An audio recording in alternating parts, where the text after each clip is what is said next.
Assalamualaikum warahmatullahi wabarakatuh. Alhamdulillahi rabbil alamin. Alhamdulillah ala kulli hal wa kafa bi ni'mah. Allahumma salli wa sallim ala sayyidina wa habibina wa syafi'ina wa maulana Muhammad wa ala alihi wa sahbihi ajma'in, amma ba'du. Para pemirsa, penonton yang semoga dirahmati Allah Subhanahu wa ta'ala, manusia diciptakan oleh Allah Subhanahu wa ta'ala illa liya'budun, untuk ibadah kepada Allah.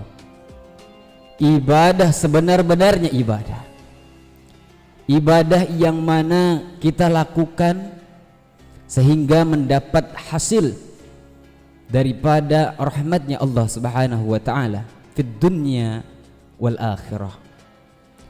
Kita melakukan ibadah di muka bumi ini, kita sujud kepada Allah, kita ruku kepada Allah, bahkan kita mengucapkan kalimat tahlil, tahmid serta puji-pujian dari Allah Subhanahu wa ta'ala, tak lain dan tak bukan mengharap ridhonya Allah Subhanahu wa ta'ala. Masyarul muslimin rahimakumullah, pemirsa yang budiman, Al-Fakir sebagai yang berada di sini menyampaikan pesan-pesan Rasulullah sallallahu alaihi wasallam yang berbunyi sittatu asya tuhbitul a'mal. 6 perkara dapat merusak suatu amal.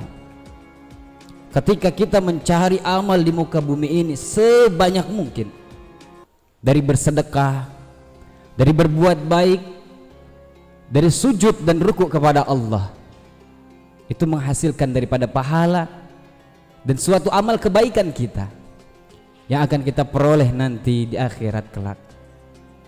Akan tetapi ada perbuatan-perbuatan dalam diri kita sehingga bisa merusak amal tersebut. Kata Rasulullah sallallahu alaihi wasallam ada 6. Yang pertama, al-istighalu bi uyubil khalqi, yaitu manusia yang sibuk mencari kekurangan orang lain dan lupa dengan kekurangannya diri sendiri. Di akhir zaman ini begitu banyak manusia lupa dengan kesalahannya pribadi, begitu banyak lupa dengan kekurangannya dirinya sendiri. Dia bahkan sibuk mencari kesalahan orang lain, bahkan menganggap orang yang berbuat salah pada saat ini tidak ada kata hidayah dan taubat untuk dia. Sedangkan kacamata Allah Subhanahu wa ta'ala dengan Rahman Rahimnya Allah Subhanahu wa ta'ala telah memberikan, mencontohkan kepada kita. Memang pada saat ini mereka berbuat maksiat kepada Allah, tapi kita tidak tahu nanti ketika akhir dia bisa jadi husnul khatimah, berkah daripada hasil buah dia mencari keridhaan Allah Subhanahu wa ta'ala. Masyarul muslimin rahimakumullah. Yang kedua, wa aqsul qalbi wa qaswatul qalbi, yaitu hitamnya hati, kerasnya hati, kasarnya hati. Dalam diri kita mempunyai keras, kasar dan gelapnya hati kita, itu bisa merusak amal ibadah kita. Tapi ingat, meskipun keras, gelap, kasar, akan tetapi orang tersebut ketika dinasihati menerima kebaikan oleh Allah, kebaikan oleh orang yang menyampaikan, maka dia akan bisa menjadi lebih baik. Siapa contohnya? Khalifah Amirul Mu'minin, yaitu Umar bin Khattab bin Nufail bin Abdul Uzza. Beliau orang yang sebelum masuk Islam dengan keras, galak, bahkan siapapun yang menghadapi beliau akan tewas. Akan tetapi ketika datangnya wahyu dari Allah Subhanahu wa ta'ala kepada Nabi Muhammad sallallahu alaihi wasallam yang disampaikan kepada Amirul Mu'minin Umar bin Khattab, beliau pun luluh. Masyarul muslimin rahimakumullah. Yang ketiga, Wa hubbud dunya, cinta terlalu terhadap dunia. Al-Fakir mengatakan terlalu sebab kita cinta kepada dunia pun tidak apa-apa. Mencintai di dunia hal yang biasa, sebab dunia bekal kita, alat kita untuk di akhirat nanti. Akan tetapi seseorang yang terlalu cinta terhadap dunia, yang berlebihan terhadap dunia, inilah yang Allah Subhanahu wa taala tidak sukai. Ma'asyiral muslimin rahimakumullah. Maka kejarlah dunia secukupnya, ambillah dunia secukupnya untuk bekal kita di akhirat kelak. Kemudian yang keempat, wakilatul haya, sedikit daripada rasa malu. Akhir zaman ini begitu banyak orang-orang nonjol dengan keilmuannya, akan tetapi dia lupa di atas ilmu ada yang namanya akhlakul karimah. Syekh Abdul Qadir Al-Jailani mengatakan dalam katanya beliau, saya lebih menghargai orang yang berakhlak daripada orang yang berilmu, sebab orang yang berakhlak sudah pasti berilmu, dan orang yang berilmu belum tentu berakhlak.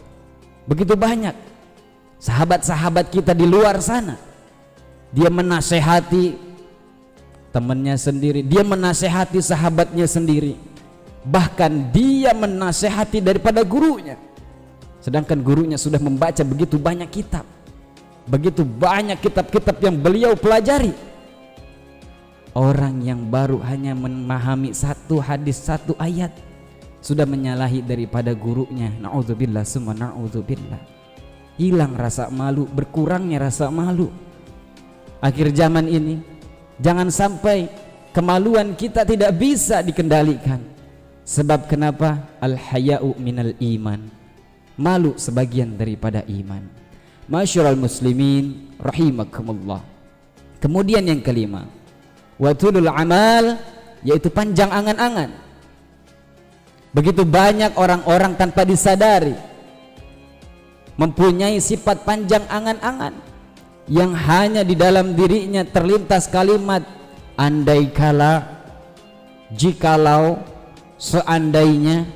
Kalau hidup kita mempunyai kalimat hal seperti itu, maka tidak akan beres, maka tidak akan menjadi makhluknya Allah yang mendapat daripada ridhonya Allah Subhanahu wa ta'ala.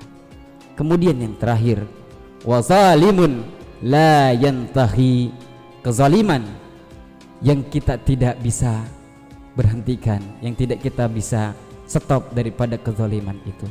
Masyarul muslimin rahimakumullah. Ketika kita menghadapi di dunia, berbuat amal sebanyak apapun, diingatkan cerita daripada di zaman Rasulullah sallallahu alaihi wasallam. Ada seseorang ibu-ibu, dia setiap harinya ibadah sujud kepada Allah, dia bertasbih, dia puasa siang harinya. Akan tetapi sahabat bertanya kepada Rasulullah sallallahu alaihi wasallam, "Ya Rasulullah, ada seseorang ibu-ibu setiap harinya dia ibadah kepadamu, dia setiap harinya dia berzikir, setiap harinya dia puasa. Apakah perempuan itu masuk surga?" Kemudian Rasulullah sallallahu alaihi wasallam, "Wahai sahabat, hiya finnar, sesungguhnya perempuan yang tadi adalah penghuni daripada neraka." Limadha ya Rasulullah? Kenapa ya Rasulullah? Karena perempuan setiap malamnya dia ibadah kepada Allah, sujud kepada Allah.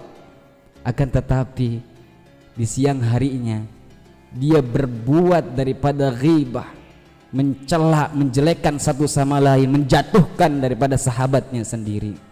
Mudah-mudahan kita yang di sini belajar menuntut ilmu dengan guru-guru yang pasti dan tepat, yaitu guru-guru yang kita sudah punyai. Kita harus bangga, sebab dari beliaulah kita mengetahui daripada akhlak Rasulullah sallallahu alaihi wasallam. Rasulullah sallallahu alaihi wasallam diciptakan tak lain dan tak bukan, innama bu'ithu liutammima makarimal akhlak, hanya untuk menyempurnakan daripada akhlak.